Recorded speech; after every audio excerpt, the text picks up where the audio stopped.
అమరుల కన్న అమ్మలకు పాదాభివందనం. మీ ఆవేదన ఏ శక్తి కూడా చల్లార్చలేదేమో. ఎందుకంటే తెలంగాణ రాష్ట్రం కోసం, తెలంగాణ ఉద్యమం కోసం, ప్రత్యేక రాష్ట్రంగా తెలంగాణ సిద్ధించడం కోసం మీ పిల్లల్ని సైనికుల్లా పంపించారు.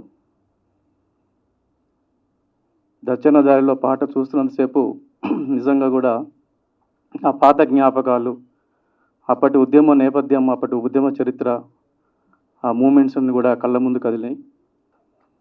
అందుకు నిర్మల కిషోర్ వాళ్ళ టీంని, శివాజీ, మిగతా అందరి సభ్యులందరినీ కూడా, టీం సభ్యులందరినీ కూడా అభినందిస్తున్నాను. చాలా ఉద్వేగభరితంగా ఉంది పాట. నిజంగా దారి తప్పిన మనుషులకి, దారి తప్పిన వ్యవస్థకి ఈ దచ్చన్న దారిలో మళ్ళీ ఈ పాట ద్వారా, ఈ ప్రయత్నం ద్వారా దారి చూపించే, దిశను చూపించే విధంగా ఉంది. నేను గమనించిన దాంట్లో, నాకు అర్థమైన దాంట్లో, తెలంగాణ సాయుధ పోరాటం, ఆ పోరాటంలో పేదలు, అణగారిన వర్గాలు, దోపిడీకి గురవుతున్న వాళ్ళు, రాళ్ళు పట్టినా, కర్రలు పట్టినా, కొడవలు పట్టినా, కత్తులు పట్టినా, బరిసెలు పట్టినా ఎదురు తిరిగింది ఆ రోజు చరిత్ర. ఆ తర్వాత సమాజం కోసం నక్సల్బరీ ఉద్యమం తుపాకులు పట్టినా కూడా సమాజం కోసమే అదొక చరిత్ర. ఆ తర్వాత జనసభ, బిల్లి లలిత శరీరం ముక్కలైంది, అది కూడా ఒక చరిత్ర.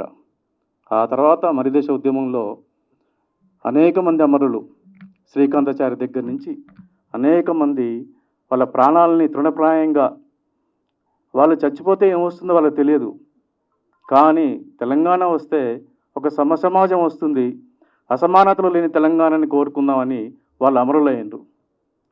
ఇందాక విమలకి చెప్పినట్టు తెలంగాణ ఉద్యమం కూడా రెండు సమాంతరమైన వ్యవస్థల ద్వారా నడిచింది. ఒక వ్యవస్థ రాజకీయ వ్యవస్థ అయితే, రాజకీయ పార్టీలు ఆ వ్యవస్థ అయితే, ఇంకొక వ్యవస్థ ఉద్యమకారులు, మేధావులు, కవులు, కళాకారులు, విద్యార్థులు ఆ వ్యవస్థ.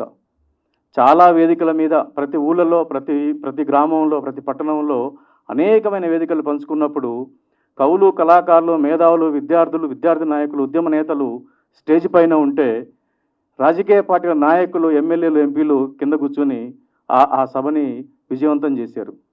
కానీ ఈరోజు చూస్తే రాజకీయ వ్యవస్థ, రాజకీయ నాయకులు, రాజకీయ పార్టీలు ఆకాశంలో ఉంటే ఉద్యమ నేతలు, నాయకులు, ఉద్యమం నడిపించిన వాళ్ళు, అమరుల తల్లిదండ్రులు, విద్యార్థులు, కవులు, కళాకారులు నేల మీద ఉన్నారు.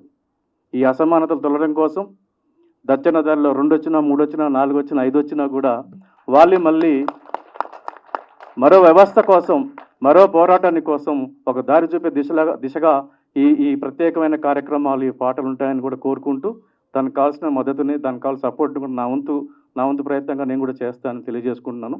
మరొకసారి నిర్మల కిషోర్ అండ్ టీమ్కి మరొకసారి అభినందనలు తెలియజేస్తున్నాను. Thank you very much.